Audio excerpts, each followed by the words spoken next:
दोस्तों आज हम लोग बात करने वाले हैं Indo gulf crop science IPO के बारे में, जो 26 जून से 30 जून के बीच में ओपन होने वाला है। एंड वैसे तो देखा जाए तो अभी तक फिलहाल इसके ग्रे मार्केट में अच्छा डिमांड बना हुआ है, बट हमें देखना होगा कि हमें इस आईपीओ में लिस्टिंग गेंस के लिए अप्लाई करनी चाहिए या फिर लॉन्ग टर्म का व्यू लेके हमें इस आईपीओ में अप्लाई करनी चाहिए। तो आप दोस्तों बस इस वीडियो के अंत तक बने रहे, क्योंकि इस वीडियो में हम लोग इस आईपीओ के बारे में एकदम से डिटेल में डिस्कशन करने वाले हैं। वो या इस कंपनी के बिजनेस के बारे में हो गया, या फिर इसके फंडामेंटल के बारे में हो गया, या फिर इसके वैल्यूएशन के बारे में हो गया। हर एक डिटेल को हम लोग एकदम डिटेल में समझेंगे और जानेंगे कि हमें इस आईपीओ में अप्लाई करनी चाहिए या फिर नहीं करनी चाहिए। तो चलिए बिना आपका समय गंवाए सीधा वीडियो में आगे बढ़ते हैं और सबसे पहले बात कर लेते हैं इसके बिजनेस के बारे में कि आखिर ये कंपनी काम क्या करती है एंड इस कंपनी का मेन रेवेन्यू सोर्स क्या है। तो दोस्तों अगर बात करें इस कंपनी के बारे में, तो ये कंपनी किसानों के लिए खेतों में यूज होने वाली दवाइयों को मैन्युफैक्चर करती है। इन सारे प्रोडक्ट का यूज फसल को कीड़े मकोड़ों से बचाने एंड ज़्यादा पैदावार एंड जमीन को उपजाऊ बनाने के लिए किया जाता है। एंड देखा जाए तो ये जो कंपनी है वो मेनली 3 तरह का प्रोडक्ट बनाती है, जैसे क्रॉप प्रोटेक्शन जिसमें इंसेक्टिसाइड्स, हर्बिसाइड्स, फंगीसाइड्स या फिर प्लांट ग्रोथ रेगुलेटर हो गया। वहीं बायो स्टिमुलेंट्स जो नेचुरल या फिर ऑर्गेनिक होते हैं, जो पौधे और मिट्टी के लिए सेफ होते हैं। उसके बाद ये कंपनी प्लांट सप्लीमेंट भी बनाती है, जो पौधे को जरूरी न्यूट्रिएंट्स देते हैं जिससे कि उनका अच्छा विकास हो सके।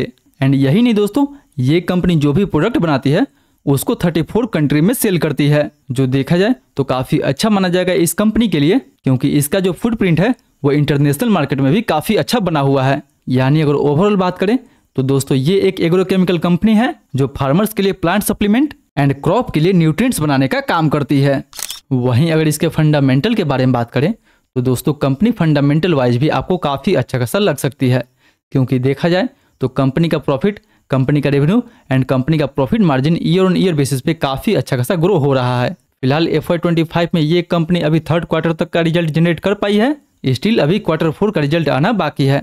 बट अगर Q3 तक ही देखा जाए तो पिछले साल के मुकाबले में इस साल कंपनी जो रेवेन्यू एंड प्रॉफिट रहने वाला है वो काफ़ी अच्छा रहने वाला है। वहीं इसका ROE and ROCE almost 12%, EBITDA margin 10%, profit margin 5% and debt to equity 0.67 का है। यानी ओवरऑल फंडामेंटल वाइज बात करें तो फंडामेंटल वाइज भी ये कंपनी जो है वो ठीक ठाक है। बट दोस्तों केवल फंडामेंटल से कुछ नहीं होने वाला है, हमें बात करना पड़ेगा इसके वैल्यूएशन के बारे में कि आखिर ये जो कंपनी है अपना आईपीओ किस वैल्यूएशन पे लेके आ रही है। तो दोस्तों इसके वैल्यूएशन को चेक करने के लिए हम इसके पीयर ग्रुप के साथ इसको कंपेयर करेंगे एंड देखेंगे कि इस कंपनी का वैल्यूएशन कैसा रखा गया है। तो मार्केट में इसी की जैसी सिमिलर कंपनी एरीज एग्रो है, बसंत एग्रो है and even best agro life है।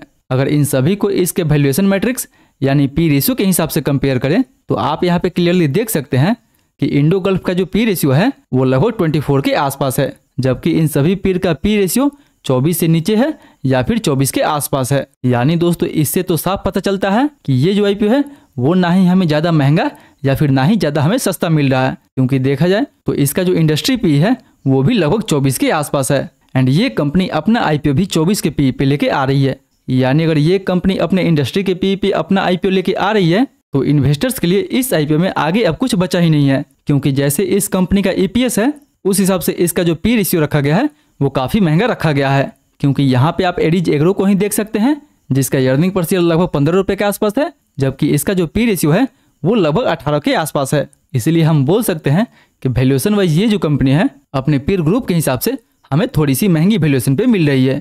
यानी ओवरऑल अगर वैल्यूएशन के बारे में बात करें तो वैल्यूएशन वाइज ये जो कंपनी है थोड़ा सा और सस्ती वैल्यूएशन पे अपना आईपीओ लेके आ सकती थी। वहीं अब बात करें इस आईपीओ के डिटेल के बारे में तो ये आईपीओ 26 से 30 जून के बीच में ओपन रहेगा, जिसका प्राइस बंड 105 रुपये से लेकर 111 रुपये पर शेयर रखा गया है। एंड हाँ दोस्तों, अगर आप इस कंपनी में काम करते हैं तो आपके लिए कुछ एडिशनल छूट भी दिया गया है लगभग 11 रुपये के आसपास का। यानी आप इस आईपीओ में 100 रुपये के प्राइस बैंड पे अप्लाई कर सकते हैं। वहीं इसका total issue size almost 200 crore के आसपास है, जिसमें से 160 करोड़ का फ्रेश इशू एंड 40 करोड़ का ऑफर पर सेल होने वाला है। यानी ये जो 160 करोड़ होगा वो कंपनी अपने बिजनेस ग्रोथ के लिए यूज करेगी, जो देखा जाए तो काफ़ी अच्छा माना जाएगा, क्योंकि आईपीओ का ज़्यादातर पैसा कंपनी के पास जाने वाला है। वहीं 10 रुपये के फेस वैल्यू पे मिनिमम आप इसमें 1 लॉट अप्लाई कर सकते हैं।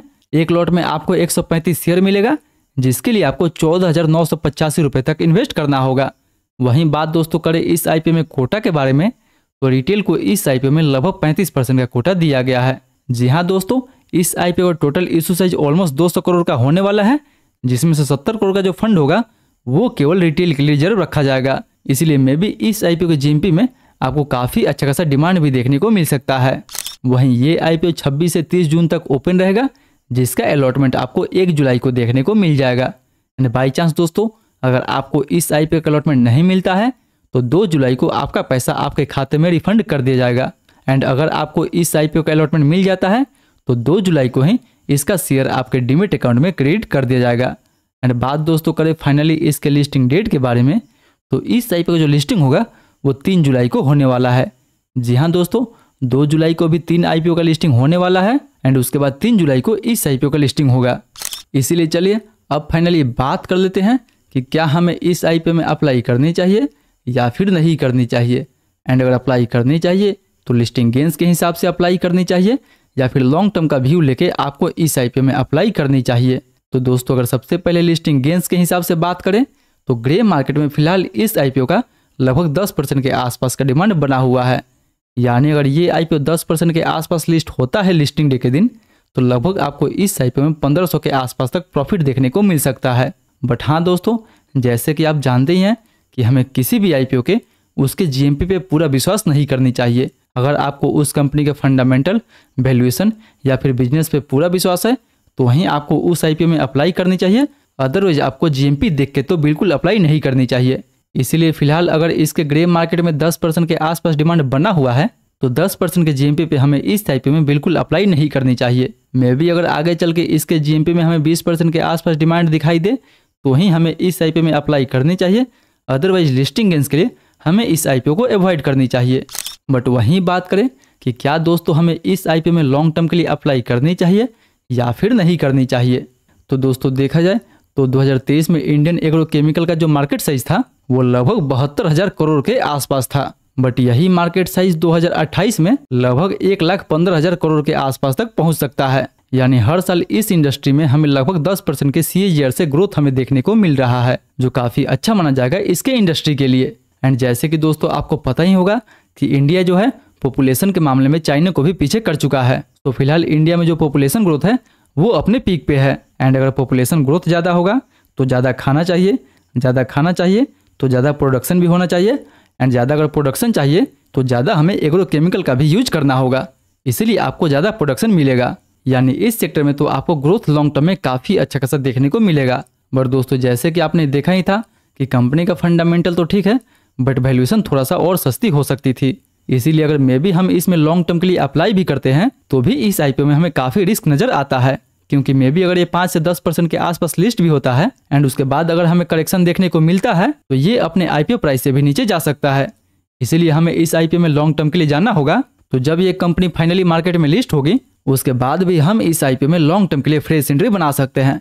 बट अभी के लिए बात करें तो अभी के लिए ना ही मैं इसमें लिस्टिंग गेंस के लिए एंड ना ही मैं इसमें लॉन्ग टर्म के लिए अप्लाई करने वाला हूँ। बट दोस्तों अगर दूसरे दिन या फिर तीसरे दिन इसके जीएमपी में एंड सब्सक्रिप्शन में अच्छा खासा डिमांड आता है तब हम इस आईपीओ में लिस्टिंग गेंस के लिए अप्लाई कर सकते हैं।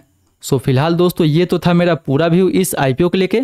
आपका क्या व्यू है और कौन कौन इस आईपीओ में लिस्टिंग गेंस के लिए एंड कौन कौन इस आईपीओ में लॉन्ग टर्म के लिए अप्लाई करने वाला है वो हमें नीचे कमेंट करके जरूर बताएं। तो आई होप दोस्तों आज का वीडियो आपको काफ़ी इन्फॉर्मेटिव लगा होगा।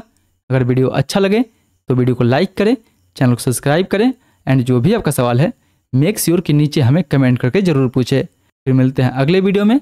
तब तक आप इस वीडियो पर टैप करके अभी जितना भी आईपीओ ओपन हुआ है उन सब का रैंकिंग देखना ना भूलें।